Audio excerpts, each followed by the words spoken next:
CTET के paper 3 और paper 4 को लेकर के एक सुगबुगाहट है कि भैया पेपर 3 और पेपर 4 होगा, तो उसको लेकर के यदि होगा तो क्या है सीटेट पेपर 3 और पेपर 4, और यदि होगा तो इसका सिलेबस क्या है, इसका एग्जाम पैटर्न क्या है, इसकी एज लिमिट क्या है, इसकी योग्यता क्या है और कौन कौन इसके फॉर्म को भर सकता है, इसके बारे में बात करेंगे। सबसे पहले मैं एक एक करके आपके प्रश्नों का जवाब देता हूं यहाँ पर। जैसे पहली बार अगर मैं बात करूंगा तो सीटेट जो पेपर आपका 3 है और पेपर 4 है, तो देखिए यहाँ से बात को एकदम से शुरुआत करते हैं, इसको थोड़ा छोटा करके इसको साइड में कर देते हैं ताकि इसी से सारे प्रश्नों को उठा लिया जाएगा। सबसे पहली बात क्या है पेपर 3 और पेपर 4। एनईपी की अगर बात करेंगे, नेशनल एजुकेशन पॉलिसी 2020, तो ये कहती है भैया कि सीटेट को जो है हमें हर एक लेवल तक लेना है। जैसे लेवल 1 में अगर आप 1 से 5 तक टीचर को नियुक्त करते हो, L2 में अगर आप टीचर को 6 से 8 तक कर रहे हो तो आप सीटेट लेवल 1 लेवल 2 ले रहे हो, तो आप फिर लेवल 3 क्यों नहीं ले रहे जिसमें 9 से 10 तक, और आप एक लेवल 4 क्यों नहीं ले रहे सीटेट का जिसमें आपके 11th और 12th तक, 9th और 10th तक के टीचरों की भर्ती हो। जैसे बिहार में बिहार स्टेट 9वीं 10वीं पे, बिहार स्टेट 11वीं 12वीं पर हो रहा है, तो सीटेट में क्यों नहीं हो रहा। तो सीटेट क्या है, सीटेट एक पात्रता परीक्षा है, आपको पता है सीटेट क्या है। तो सीटेट केवल एक पात्रता परीक्षा है कि आप अगर कोई शिक्षक बनने के लिए अगर आप चयन परीक्षा करा रहे हो, सिलेक्शन एग्जाम अगर आप कोई करा रहे हो, तो उससे पहले वह व्यक्ति उस परीक्षा में बैठने के लिए पात्र है या नहीं है, उसके लिए सीटेट का एग्जाम होता है, जिसका मुख्य उद्देश्य सीटेट टीचर के अंदर उस योग्यता को जांचना है। और इसके एग्जाम में बहुत ज़्यादा जोर दिया जाता है पेडागोजी को लेकर के, शिक्षण को लेकर के, ताकि टीचर के अंदर वो शिक्षक वाली क्वालिटी डेवलप हो सके। तो इसीलिए लेवल 3 और लेवल 4 को ऐड करने की बात की गई है, ध्यान रखना। इसका सिलेबस क्या है, सिलेबस को लेकर के अभी कोई अपडेट जानकारी नहीं मिली है, लेकिन जो बिल्कुल प्रॉपर अनुमान हो सकता है, या तो बिहार स्टेट की तरह चलेगा जिसमें 100 मार्क्स का 100 क्वेश्चन का आपका क्या हो जाता है, सब्जेक्ट हो जाता है, और बाकी 50 क्वेश्चंस का आपका क्या हो जाता है, आपका एक कॉमन पेपर हो जाता है। क्योंकि ये 9वीं 10वीं और 11वीं 12वीं की बात हो रही है, तो सीटेट पेपर 1 पेपर 2 की तरह इसका सिलेबस नहीं हो सकता।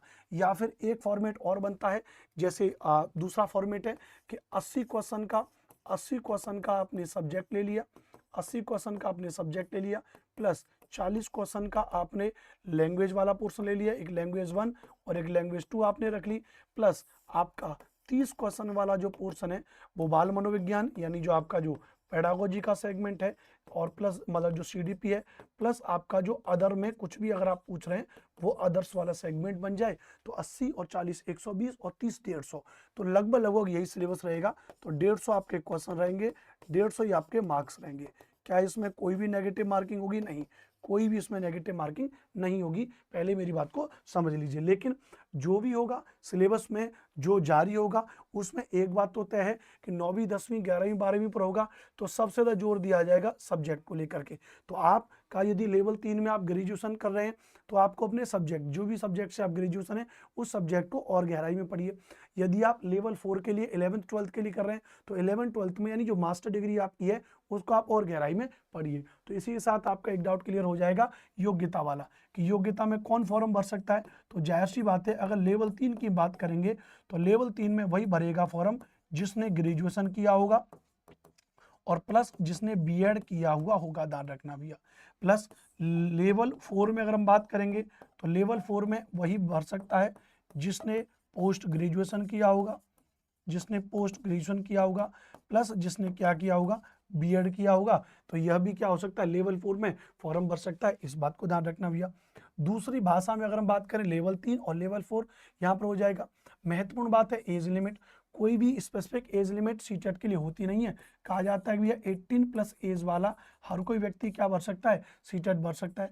अबव एज के बारे में यानी अपर लिमिट के, अपर एज के बारे में इसमें कुछ खास बात नहीं कही गई है, वहां पर आप इसको भर सकते हो, ध्यान रखना, राइट। अच्छी बात है। एग्जाम पैटर्न क्या होगा, तो यही आपका क्या हो जाएगा एग्जाम पैटर्न, या तो 100 क्वेश्चन का सब्जेक्ट, या 50 क्वेश्चन का कॉमन पेपर, या 80 क्वेश्चन का सब्जेक्ट, 40 क्वेश्चन का लेवल 1 लैंग्वेज 2, और 30 क्वेश्चन का पेडागोजी CDP और अदर वाला सेगमेंट हो जाएगा। इस तरीके से हो जाएगा। कौन कौन फॉर्म भर सकता है, जिसके पास ग्रेजुएशन बीएड होगा, जिसके पास पोस्ट ग्रेजुएशन बीएड होगा, वह लेवल 3 और लेवल 4 भर सकता है। योग्यता, age limit, exam pattern, syllabus, CTET क्या है, ये बात मैंने आपको, ये पूरी की पूरी संपूर्ण जानकारी मैंने आपको इसके बारे में बता दी। जानकारी अच्छी लगी है तो आप इस चैनल को सब्सक्राइब करिए। मेरा नाम अनुपम भारद्वाज है। सीटेट के लिए SST पढ़ाता हूं, तो आप मुझे SST बाई अनुपम सर के नाम से YouTube पर सर्च कर सकते हैं। SST बाई अनुपम सर के नाम से आपको मेरी सारी की सारी क्लास सीटेट के लिए मिल जाएंगी। बीते 8 से 10 साल से पढ़ा रहा हूँ, लगातार डेडिकेट होकर के सीटेट को लेकर के। जितना मैं सीटेट में SST में पढ़ा देता हूँ, SST आपके पेपर में अभी तक लेवल 2 में 60 मार्क्स की आती है, और जितना मैंने पढ़ा दिया है, आप पूछेगा किसी भी विद्यार्थी से, उसका एक ही जवाब है 50+ मार्क्स। 52, 53, 54, 55, 48, 47, 46 नंबर मेरे पढ़ाए हुए में से आ रहे हैं। हजारों लाखों बच्चे अब तक पास किए हैं। ये मेरा नया चैनल है, तो आप इस चैनल को थोड़ा सब्सक्राइब कर दीजिएगा, सपोर्ट करिएगा। इस चैनल पर भी लगातार रेगुलर प्रॉपर तरीके से सारी क्लासेस हम लोग चलाएंगे। जय हिंद, वंदे मातरम। बिना सब्सक्राइब किए हुए मत जाइएगा चैनल को, और हौसला बढ़ाने के लिए एक बार वीडियो के डिस्क्रिप्शन में कमेंट जरूर करना। जय हिंद, वंदे मातरम।